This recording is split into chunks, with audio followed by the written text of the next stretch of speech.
Welcome back, RnR Talk, episode 15, 1-5. We're here in Windy City, Crestwood, Illinois, back at the Quality Inn. Had a few RnR Talks here. Had that series wrap. Everybody. That series wrap. Boys on. We haven't been on in like a week. Yeah. But that's because I told Rory, I'm spending my time with my baby and my wife during that week. But we're back, so we missed a lot. Yeah. A lot to talk about. Some new additions you want to get to. I know you want to talk about those guys. They performed well. But, yeah, what do you got? Where do you want to start? And yeah. Where do you want to go? Yeah, so the Y'alls have been performing pretty well, I think, since the last time we last spoke. The Y'alls won a series against Windy City. I don't think we talked during that entire series. Or after that Lake Erie. Or after the Lake Erie game. We won 7-0 in the final game there. That's, taking down a good team that we were playing very well in that whole series. Lost 3-2, lost 7-5. So, through and through, we were playing some better baseball. Then we come up here to Windy City, and you're coming off a 21-3 victory over them. Let's first talk about Windy City. We've got to have their number this year, 5-2 against them. Anything that you've seen that, we're kind of taking advantage of, or I think it's just we're seeing a lot of similar pitchers, and these guys are adapting very well. Seeing similar arms, but those guys all threw well against us here. Armbruster went 7 shutout in that 0-0 game that we ended up winning in extras. He threw well against us, and he started off throwing well against us at home, and then we made some adjustments, got to him a little bit there. But the other guys too, they threw well against us at home because remember that series here on the road. Yeah. Those early day games, but they were all tight, all close. Their bullpen's pretty good, but a situation like last night where they had to use bullpen guys earlier, and you're not expecting that on a Tuesday. That's different than coming in a spot where you should be successful, usually later in the game, in the 7th or 8th. So that's different. So use a lot of arms, which I was good to see. We didn't let up on any of those arms. Yeah, we don't want to jump too far ahead. Yeah, no, still got a lot of games against them. I think 5 more on the season. We'll have 2 more here on the 3-game series, and then I think at the end of August or in August we'll have that next series when they come back home against us. But we've seen them a good amount right now, and we've fared pretty well against them. So don't want to speak too soon, but hopefully we can keep going on that train. Let's talk about those guys that you brought in. So we brought in 3 new guys after that last road trip that we had, and it's 3 guys that I could say probably the best 3 guys, the best trio you could bring in right now. You bring in Reed Smith, who's dominated in 2 starts. He's got 2 wins. You bring in Randy Abshire, who was our Armored Heat Pitcher of the Week, looked dominant in the game against Lake Erie. And then you bring in Steven Hrustich, who has been lights out at the plate, hitting doubles, home runs. He already got 2 bombs on the season. He's been phenomenal out of Michigan there. Let's first start with Reed Smith. What have you seen from him? And then you just tell us a little bit of what you like bringing him in. Anytime I'm looking for guys now to bring in, because just call it what it is, that road trip was long. Mm-hmm. A long road trip out there, and there's some decisions kind of were made during that road trip. We were a quarter of the way through, almost a third of the way through, and so being able to settle in with the team and the team playing together the way that I want to see them playing out for the long run. We all knew some changes had to be made, and the guys that we wanted to bring in needed to be like high energy guys that wanted to compete, that have a chance to be able to get drafted, and have those tools, but to know who they are. And we kind of have the pitchers, you have those strikes, the walks, that type of thing. So, and it's not necessarily just looking at an ERA or what was his record or whatever. It's kind of dug into the character of the guy. Yeah. What type of guy is he? Is he a good teammate? Does he like playing for the guys around him? And do guys like playing behind him? Yeah. That was what we got from Reed and Randy. We'll get to Randy too, but Reed came in as advertised. I thought he, fastball, 90-91, touched some 2s, 3s. I thought he was a little higher on that last night. I'll have to check the yak. With a hard, sharp slider that he's got a little bit of feel for. He used in the zone, out of the zone. It's a pretty tough wipeout pitch. So, using his stuff quickly, and their offense is a little aggressive, and he makes good pitches early. Got some easy outs, and he was allowed to be able to go through 6 last night. He wanted to go out for the 7th, but I was like, "Nah, you're on a 5-day this week, so pump the brakes right there on you, man. Maybe on this next one, if you get that 6-day rest after. But right now, he hasn't been on that 5 days, so it's a different beast you get kind of rolling into that, especially on the road. But I'm excited to see what he does the rest of the year. But yeah, he's bringing some energy out there. He's coming at guys. He's attacking. He's not backing down. He's holding runners well, doing those little things. But he's forcing the issue. He's forcing contact, in the first 3 pitches. And I like that. Yeah, absolutely. I mean, you said it as advertised. Not a lot of walks. He had 18 and 17 walks in his 2 years at Louisiana Tech.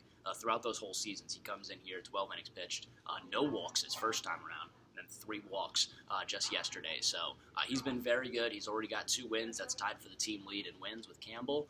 So he's looked extremely solid with 1.5 ERA through 2 starts. I've really liked what I've seen. Plus, 11 punch-outs last night. That's a season high for any pitcher. That's nice. Yeah. And, you only saw 5 Ks from him in his season debut. Then he comes back with 11 punch-outs. That was that was nice to see. No doubt about it. Let's continue the train here talking about Randy Abshire out of University of Hawaii, big lefty. What'd you see from him? Because he dominated last week. Randy the Savage, Abshire. No, he's funny, man. He's got high energy. He's already in with the guys. Embraced him pretty quickly, especially after that start. Because he had to sit around. He actually flew in. What do you have? Over 24 hours worth of flight to get there, and then he showed up in the middle of game. I met him during the middle of the game in the dugout, and then he woke up and got sick, had a little food poisoning or something, so he wasn't able to come to the field. And then he was supposed to start that day, so he was supposed to start after Reed. So we pushed him to Sunday, give him a couple days, so the anticipation of it built up a little bit more because he's high energy, like I said, but he hadn't pitched yet, so it was kind of a build up to Sunday, and then the way he performed on Sunday. Just kind of, I think, really meshed him together with the club and kind of allows him to be himself a little bit more and keep up that energy. He's kind of infectious in that way, which is really good to have right now. And that was the 4-run first inning, right? So he had battled out of that top half of the first. Yeah. And he was able third. Got out of second and third, really showed his professional stuff there. Then he comes back out. He's got a 4-run lead to work with, and they were shut out. They were lights out the rest of the way through. Yeah. He went 6 innings pitched, I believe only 3 hits, no runs, obviously, no walks, 6 strikeouts.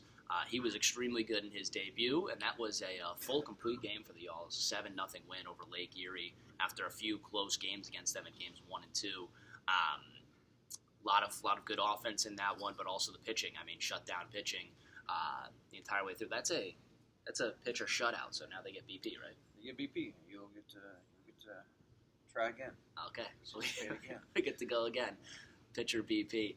Let's talk about a guy who really showed out in that game as well offensively. Stephen Hrustich. That's the last of this big trio that we brought in. Had a homer in that game on Sunday against Lake Erie. Had a homer last night. What'd you see from him? He's been Michigan outfielder. He's really been hitting well at the plate. He's fearless at the plate. Yeah, I've been down here just waiting. But I don't ever get to see him hit from the front side. That's frustrating for me. Like, we'll go to a dugout and I'll eventually get to see him hit from the front. Yeah. But I'm always at third. BP, I'm throwing to him. Mm-hmm. So I don't get to see him. But Carl and everybody in the dugout it's locked in. He's intense. And I can see that in him. But he's fearless in his approach, and he stays in there. He works the counts. He had a nice walk last night. Late, after hitting some balls hard too. But he's been as advertised as well. I think he's only up in his draft status, and he's bought into understands what we're all about as a team. The guys are rallied around him too, and all 3 of those guys, man, have performed and brought new life, a new blood, and we were already kind of on this mission, but having players to be able to, the young ones, to come in and fill those roles and perform like that makes it a whole lot easier. To get on this role. Yeah, and just so you guys know, let's read a stat line from last night, just to tell you the type of player we're talking about. 3 for 4, 4 RBIs. He had a 2-run shot, 5 runs. That's the most by any player this season in a single game. Plus, he had 2 walks and a hit by pitch. He was rock solid. He only had gotten out that last time out there. What I believe in. Right after third. Yeah.